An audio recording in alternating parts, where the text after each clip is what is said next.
Hello everybody, this is chapter number first, electric charge and electric field, and I am here with the first part.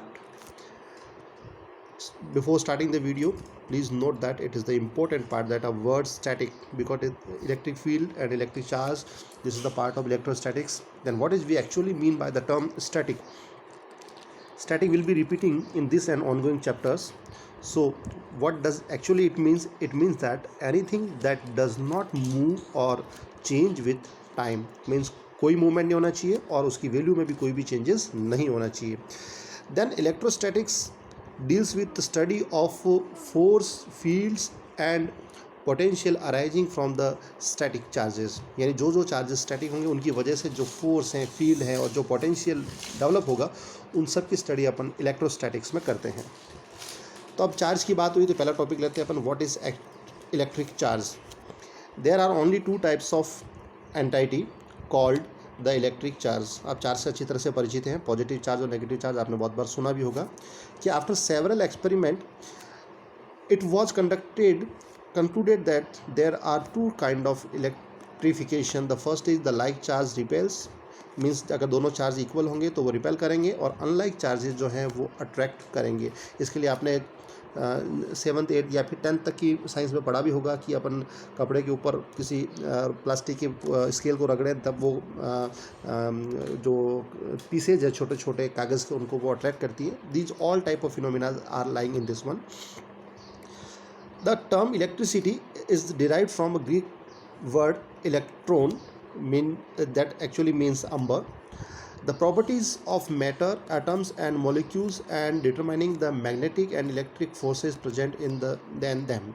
It means इसकी जो बहुत usage है electric charge का, उसका अपन बहुत जगह use करते हैं और वो सारी यूज़ है आपको यहाँ मेंशन भी किया हुआ, matter, atom and molecules and etceteras.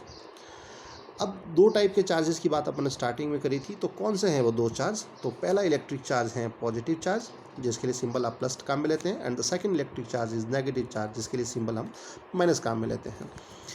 अब इसके लिए the properly through which these two charge can be distinguished is called polarity of charge, यानी इन दोनों चार्जेस के बीच में डिफरेंस क्रिएट करने के जो प्रोसेस है उसको अपन बोलते हैं polarity of charge. Conductors and insulators, ये अपन डेली लाइफ में बहुत जगह काम में लेते हैं कि जैसे कि अपनी खुद का कहीं इलेक्ट्रिक वायर जो है न्यूड है, अपन ने वहाँ हाथ टच किया तो अपने को शॉक क्रिएट होता है, बट अगर अपन हाथ में एक लकड़ी लेकर उसको टच करते हैं तो अपने को झटका नहीं लगता है. तो ये कंडक्टर और इंसुलेटर्स डेली लाइफ में वो सारे सब्सटेंसेज है जो अपन यूज टू है, अपन काम में लेते हैं. तो इनका बेसिक मीनिंग क्या है कि conductors are the matter which allows electricity to pass through them, और इसके लिए एग्जाम्पल कौन से हैं? Water, copper, human body etcetera. ये सब अपने अंदर खुद के अंदर से इलेक्ट्रिसिटी को पास करवाने अलाउ करते हैं. इसका कारण है they have free electron for that, और इसके लिए उनके अंदर एक फ्री इलेक्ट्रॉन होता है जो कि चार्ज का या इलेक्ट्रिसिटी का कैरियर बनता है. Insulators are those substances. अब बात करते हैं अपन इंसुलेटर्स की. इंसुलेटर क्या होते हैं? ये कंडक्टर्स के बिल्कुल अपोजिट होते हैं. Insulators are those substances which offer high resistance to the passing of electricity through them, और इसका एग्जाम्पल है ग्लास, प्लास्टिक, वुड एक्सेट्राज. ये सारी चीज़ें हैं जो इंसुलेटर्स में आती हैं. अब हम बात करते हैं कि जो चार्ज का जो ट्रांसफ़र होता है वो किस तरह से होता है और क्या उसका एक्चुअल मीनिंग है. कि when some charge is transferred to a conductor, यानी कंडक्टर एक सब्सटेंस है उसके अंदर ट्रांसफ़र होता है, it readily get distributed over the entire surface, ये पूरी सरफेस के ऊपर स्प्रेड आउट हो जाता है. एंड इन कॉन्ट्रास्ट, यानी इसके opposite, some charge is put on an insulator, it stays at some places only, और वो उसी जगह पर रहता है. और it will then upcoming chapters में अपन इस चीज़ को अपन डिटेल में और अपन पढ़ेंगे. अब एक इम्पॉर्टेंट नोट यहाँ पर एक और मेंशन करता हूँ मैं कि there is a third category. जब कंडक्टर्स और इंसुलेटर्स की बात होगी तो इनके बीच में एक थर्ड कैटेगरी आती है जो कि आगे जाके इलेक्ट्रॉनिक्स का एक बहुत बड़ा पार्ट बनता है, सेमीकंडक्टर्स जिनको कहते हैं. और सेमीकंडक्टर्स क्या होते हैं कि they offer resistance to the movement of charges which is intermediate, यानी ये चार्जेस का अपने अंदर जो मूवमेंट है उसका रेजिस्टेंस क्रिएट करते हैं, और ये कंडक्टर्स और इंसुलेटर की बीच की स्टेज है, यानी कि अलाउ भी करते हैं और नहीं भी करते हैं. चार्जिंग बाई इंडक्शन यानी किसी भी बॉडी को, यानी किसी भी अपने पास कोई एक इक्विपमेंट है उसको अपने को चार्ज करना। चार्ज करने का मीनिंग हुआ पॉजिटिवली चार्ज या फिर नेगेटिवली चार्ज करना है। तो इंडक्शन का मीनिंग है कि हिंदी में बोलते हैं उसको प्रेरणा, किसी से प्रेरणा लेकर वो इंड्यूस होना, इंडक्शन लेना। Induction is the method by which an uncharged body और a group of bodies can be charged. अब इसके लिए एक एक्सपेरिमेंट परफॉर्म किया है। एक्सपेरिमेंट की आप 5 फिगर्स को ढंग से देखिए। पहले फिगर ए को समझिए। फिगर ए में ये दो जो मेटल स्फीयर हैं ए और बी, ये दोनों कांटेक्ट में है। थोड़ा गैप दिख रहा है आपको, बट एक्चुअली ये दोनों कांटेक्ट में है। इन दोनों को कांटेक्ट में लिया है, इनके ऊपर कोई भी चार्ज आपको नहीं दिख रहा है। बट जो ही इन दोनों जो आपस में टच होने वाली बॉडीज़ हैं, इनके पास आप एक पॉजिटिवली ग्लास रॉड जो है, यानी एक रॉड है जो कि पॉजिटिव चार्ज है, उसको आप पास में लाए, तो इन दोनों मेटल बॉडी, क्योंकि मेटल्स हैं तो मेटल्स के अंदर जो इलेक्ट्रॉन्स हैं वो पॉजिटिव की तरफ अट्रैक्ट होंगे, और जो यानी नेगेटिव चार्ज पॉजिटिव की तरफ अट्रैक्ट हो गया और पॉजिटिव चार्ज दूसरी तरफ रह गया। यानी कि इस एक्सपेरिमेंट में अपन ये बात समझ सकते हैं कि यहाँ पर ये जो पॉजिटिव चार्ज की ग्लास रॉड है, ध्यान रखें कि ये इस मेटल बॉडी को टच नहीं कर रही है यहाँ पर, क्योंकि ये गैप क्रिएट किया हुआ है। क्योंकि अगर टच करेगी तो चार्ज जो है इस ग्लास रॉड से ट्रांसफ़र हो जाएगा अपने स्फीयर्स के अंदर, जो अपन नहीं चाहते हैं। अब फिगर सी में देखिए आप, दोनों जब नेगेटिव लेफ्ट वाले में आ गया, पॉजिटिव राइट वाले में आ गया, तो आपने इन दोनों जो मेटल स्फीयर हैं उन दोनों को अलग अलग कर दिया। बट अभी भी ये एक रॉड जो है वो नेगेटिव यानी स्फीयर ए के टच में है। तो आप देख सकते हैं इस तरह से हमने एक को नेगेटिव और एक को पॉजिटिव कर दिया। जब ये स्फीयर दोनों अलग अलग हो गए, उनके बीच में कांटेक्ट नहीं है, तो अब चार्ज का दोनों के अंदर जो है ट्रांसफ़र नहीं होगा। तो अब आप इस रॉड को इजीली हटा सकते हैं। और फिगर डी में देखिए, दो अलग अलग आपको ए और बी जो मेटल के जो स्फीयर्स हैं वो मिल गए। एक नेगेटिवली चार्ज है, एक पॉजिटिवली चार्ज है। अब ये होता है प्रोसेस। इस प्रोसेस के थ्रू अपन इनको बॉडीज़ को चार्ज कर सकते हैं। बट लास्ट फिगर ई वापस फर्स्ट फिगर का एक तरह से ए का रिपीटेशन है कि वापस अगर आपने इनको कांटेक्ट में लाए तो नेगेटिव और पॉजिटिव जो है दोनों बॉडीज़ के अंदर इक्वली स्प्रेड आउट हो जाएगा और दोनों स्फीयर्स जो है वापस न्यूट्रल हो जाएंगे। अब ये जो सारी बात मैंने बोली, ये यहाँ पर नीचे स्टेप वाइज दे रखी है, तो आप इनको ढंग से पढ़िएगा। ये सारी चीज़ें आपको स्टेप वाइज यहाँ पर समझ में आ जाएगी। तो मैं सीधा आगे चलता हूँ एग्जाम्पल 1.1 में। एग्जाम्पल 1.1 आप अपनी बुक के अंदर देखिए, एंड इसका जो सॉल्यूशन है बहुत आसान है। मैं थोड़ा सा आपको एक्सप्लेन कर दूं कि इस एग्जाम्पल में आप देखना, एक सिंगल बॉडी है और आपको कह रखा है कि उस सिंगल बॉडी को पॉजिटिवली चार्ज करना है।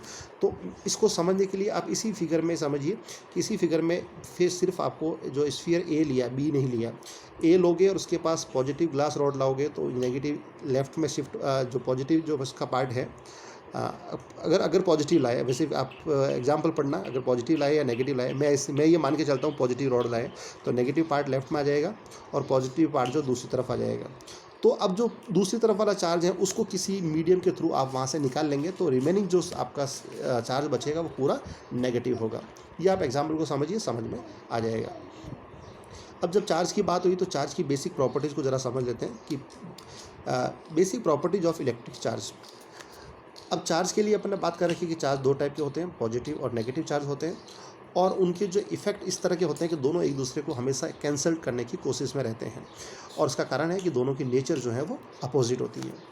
अब यहाँ पर एक टर्म बार बार आपके चैप्टर्स में आएगी, पॉइंट चार्ज। अब पॉइंट चार्ज का मीनिंग समझिए, what is point charge. The size, यानी पॉइंट चार्ज का मतलब हो गया, आप समझिए कि पॉइंट यानी उसकी साइज बिल्कुल पॉइंट जैसी है। The size of charged bodies are very small as compare to the distance between them, यानी कि बॉडी चार्ज है उनकी साइज़ बहुत छोटी है उनके बीच के डिस्टेंस के मुकाबले। Then they can be treated as the bodies of point charge. तो अपन ऐसा एज्यूम कर सकते हैं कि सारा का सारा जो चार्ज है वो एक पॉइंट पर लाई कर रहा है, यानी डिस्टेंस के मुकाबले उसकी साइज़ कम होने की वजह से अपन एक पॉइंट की तरह सपोज कर सकते हैं, and that is called point charge. अब बेसिक प्रॉपर्टीज में फर्स्ट प्रॉपर्टी लेते हैं अपन, एडिटिविटी ऑफ चार्जेस, यानी कि चार्ज को अपन ऐड कैसे कर सकते हैं। तो लेते हैं अपन इसमें कि charge is a scalar quantity. तो पहली बात तो है कि चार्ज जो है स्केलर क्वांटिटी है, यानी इसमें मैग्नीट्यूड होता है, कोई डायरेक्शन नहीं होती है, और ये बिल्कुल मास की तरह, जैसे मास भी स्केलर होता है ये भी स्केलर होता है। And it doesn't have any direction, have magnitude only. The only difference between mass and charge, जब यहाँ पर मास और चार्ज दोनों की बात हुई तो डिफरेंस इनमें क्या है वो भी समझिएगा कि only difference between mass and charge is that mass always positive, यानी आप किसी भी ऑब्जेक्ट का मास लेते हो तो हमेशा पॉजिटिव क्वांटिटी आती है, बट चार्ज जो है वो नेगेटिव और पॉजिटिव दोनों में से कोई भी हो सकता है। अब अपन समझते हैं आगे कि चार्जेस का एडिशन कैसे करना है। Let a body have an charges Q1 Q2 up to Qn। ध्यान रखें Q जो है चार्ज का सिंबल है, इस वजह से ये Q1 Q2 और Qn तक लिया है। Then the total charge on body will be algebraic sum. यहाँ पर मैं अंडरलाइन करता हूँ इस बात को विशेष तौर से, एल्जेब्रिक सम यानी नेगेटिव और पॉजिटिव दोनों को कंसिडर करना है।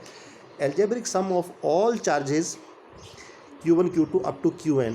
For an example, the body have +1 -3 +4 and -6 charge on it, then the total charge will be, आप इनको देखिए सबका एडिशन जो है वो एल्जेब्रिक एडिशन किया हुआ है, नेगेटिव को भी कंसीडर किया हुआ है। आप प्लस माइनस को क्लियरली ऑपरेट करेंगे, लास्ट में जो रिजल्ट आने वाला है वो आपका रिजल्ट आने वाला है +4। अब चलते हैं अपन अगली स्टेप में। ये वैल्यू जो दे हैं आप वैल्यू को थोड़ा गौर से देखिएगा। It will be I think so 9 and +5 it will be -4 not +4 with suitable units. Second part है चार्ज इज़ कंजर्व। मैं इसको नेगेटिव कर देता हूँ। Charge is conserve. कंजर्वेशन के रूल्स अपन ने पढ़ रखे हैं कई जगह, जैसे अपन मास का पढ़ते हैं, अपन मोमेंटम का पढ़ते हैं। तो इसके लिए डेफिनेशन आएगी कि charge can never be created nor be destroyed, यानी चार्ज को आप कभी भी क्रिएट नहीं कर सकते हैं, कभी भी डिस्ट्रॉय नहीं कर सकते हैं। This is called the conservation of charge. और चार्ज सिर्फ एक बॉडी से दूसरी बॉडी में आप ट्रांसफ़र कर सकते हैं। बट अगर मान लो कोई बॉडी आइसोलेटेड है, सिस्टम ऐसा आइसोलेटेड है, तो उसके अंदर अलग अलग इसके पार्ट्स अगर हैं तो उन पार्ट्स के म्यूचुअली चार्ज ट्रांसफ़र हो सकता है। बट ओवरऑल पूरे सिस्टम का जो चार्ज है वो हमेशा कंजर्व रहेगा। और ये बहुत सारे एक्सपेरिमेंट से इसको प्रूव भी किया गया है। थर्ड पार्ट है quantization of charge. Term quantization का अर्थ समझिए। क्वांटा का मतलब है पीस, छोटा सा टुकड़ा, यानी चार्ज हमेशा पीसेज में रन करता है। और वो पीसेज क्या होते हैं, तो it is established with experimental result that all free charges are integral multiple of basic unit of charge। मैं अंडरलाइन कर रहा हूँ, इंटीग्रल मल्टीपल यानी इंटीग्रल यानी इंटीजर्स की फॉर्म में 1 2 3 4 +1 -1, यानी इसमें 1.5 नहीं आएगा, 2.5 भी नहीं आएगा, केवल 1 2 3 4 या फिर -1 2 3 4 and so on. Thus charge Q on a body is always given by Q equals to NE। ये एक तरह से रिजल्ट बन गया अपने लिए चार्ज के लिए, Q इक्वल्स टू NE। और ये जो E क्या है, ये E है बेसिक यूनिट ऑफ चार्ज। मैं इसको अंडरलाइन कर रहा हूँ E, और आपका E रेफर होता है ये इलेक्ट्रॉन के या फिर प्रोटॉन के चार्ज के लिए। The basic unit of charge is that an electron और a proton carries. Positive is for proton and negative for electron, क्योंकि जो प्रोटॉन है वो पॉजिटिवली होते हैं और इलेक्ट्रॉन्स जो है वो नेगेटिवली होते हैं। अब जब इसकी ऐसा यूनिट की बात करते हैं अपन चार्ज की, तो ऐसा यूनिट जो है चार्ज की वो होती है कूलम, कैपिटल सी, ये ध्यान रखिएगा। कूलम एक फ्रेंच फिजिसिस्ट थे, उनके ऑनर में इसका नाम दिया गया है। और ये जो ई जो ऊपर देखिए value Q equals to NE में N ध्यान रखना नंबर ऑफ चार्जेज हैं और E हर एक के ऊपर चार्ज हैं, तो इन दोनों का प्रोडक्ट जो है ओवरऑल चार्ज बन गया। तो E की वैल्यू होती है एक इलेक्ट्रॉन के चार्ज के बराबर 1.6 × 10⁻⁻19 कूलम, और आगे सिंबल नेगेटिव इलेक्ट्रॉन्स की वजह से। अब एक दो क्वेश्चंस लेते हैं अपन। पहला है how many electrons are there in -1 coulomb charge. Electrons निकालना इसलिए माइनस सिंबल कैरी किया। अपन जानते हैं Q इक्वल्स टू NE, तो आप यहाँ से N की वैल्यू Q/E लीजिए। Q यानी चार्ज कितना है, -1 कूलम न्यूमरेटर में रखा, नीचे E एक इलेक्ट्रॉन का चार्ज जो कि -1.6 × 10⁻⁻19 होता है। कूलम से coulomb cancelled out and further आप सिंप्लीफिकेशन करेंगे तो N की वैल्यू अप्रॉक्स आएगी 6 × 10⁻18 electrons. Second question, if 10⁻18 electrons moves out of a body to the another, दो बॉडीज आपस में कॉन्टैक्ट में लाई हुई हैं, तो एक बॉडी से दूसरी बॉडी में पर सेकेंड 10⁻18 इलेक्ट्रॉन्स मूव हो रहे हैं। How much time will it require to get a total charge of 1 coulomb on the another body. तो जो बॉडी चार्ज रिसीव कर रही है तो उसके ऊपर टोटल 1 कूलम चार्ज इकट्ठा होने में कितना टाइम लगेगा। आइए सॉल्यूशन देखते हैं कि charge given out in 1 second is, ये गिवन है Q इक्वल्स टू, ध्यान रखिए कि Q क्या है, NE, तो N की वैल्यू 10⁻18, N यानी नंबर ऑफ इलेक्ट्रॉन्स 10⁻18, और E एक इलेक्ट्रॉन के ऊपर चार्ज 1.6 × 10⁻⁻19। आपने फर्दर सिंप्लीफिकेशन किया मैथमेटिकल कैलकुलेशन, तो लास्ट में आया 0.16 कूलम। सो ध्यान रखें ये 0.16 कूलम एक सेकेंड का चार्ज है। So the time required will be given by 1 coulomb upon 0.1 coulomb, दोनों को आपने 1/0.16 कूलम को डिवाइड किया, तो फर्दर कैलकुलेशन के बाद लास्ट में आपको मिल गया 100/16। आप ध्यान रखिए कि कूलम से कूलम कैंसिल हुआ, सेकंड क्यों अराइज हुआ, क्योंकि ये जो कूलम था वो पर सेकंड का था, तो डिनोमिनेटर में ये है, तो डिनोमिनेटर का डिनोमिनेटर वापस न्यूमरेटर में शिफ्ट हो गया। अब most important rule Coulomb's law, जिसके ऊपर इलेक्ट्रोस्टैटिक्स टिकी हुई है।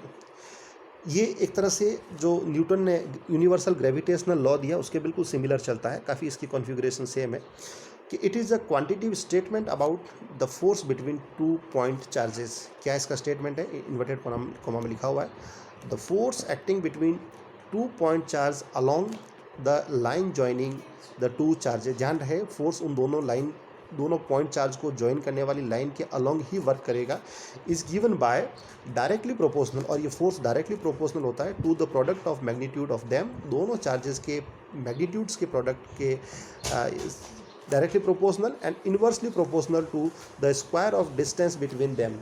उनके बीच के डिस्टेंस के स्क्वायर के इन्वर्सली प्रोपोर्शनल होता है। तो ये आपने देखिए Q1 और Q2 दो पॉइंट चार्ज एक वैक्यूम के अंदर सपोज किए, R उनके बीच के डिस्टेंस है। तो स्टेटमेंट के अकॉर्डिंग पहला स्टेटमेंट प्रोपोर्शनल का, दूसरा इन्वर्सली प्रोपोर्शनल का, दोनों को अपन ने एक साथ किया तो F is proportional to Q1 and Q2, यानी इन दोनों का मोड लिया हुआ, मॉड्यूलस क्यों लिया हुआ? क्योंकि मैग्नीट्यूड है, फोर्स की वजह से इनको अपन पॉजिटिव कंसीडर करेंगे। एंड डिनोमिनेटर में R स्क्वायर, उनकी डिस्टेंस का स्क्वायर। जब प्रोपोर्शनल का सिंबल हटता है तो एक कांस्टेंट आता है, यहाँ पर एक कांस्टेंट आया हुआ है K। Here K is an arbitrary constant and it is given by K equals to 1/4 pi epsilon naught. Here epsilon naught is permittivity of free space, ये फ्री स्पेस की परमिटिविटी है और इसका फॉर्म जो numerical value है वो इस तरह से दी गई है। यूनिट कहाँ से निकाली है? आप यहाँ से इसकी यूनिट इजीली कैलकुलेट कर सकते हैं, कूलम स्क्वायर न्यूटन पर मीटर स्क्वायर। और जब आपको परमिटिविटी की वैल्यू पता है तो आप K की वैल्यू भी निकालेंगे तो वो अप्रॉक्स आएगी 9 × 10⁹। इस चैप्टर का अगले पार्ट को लेकर मैं बहुत जल्दी सेकंड वीडियो में हाजिर होऊंगा। Thank you so much.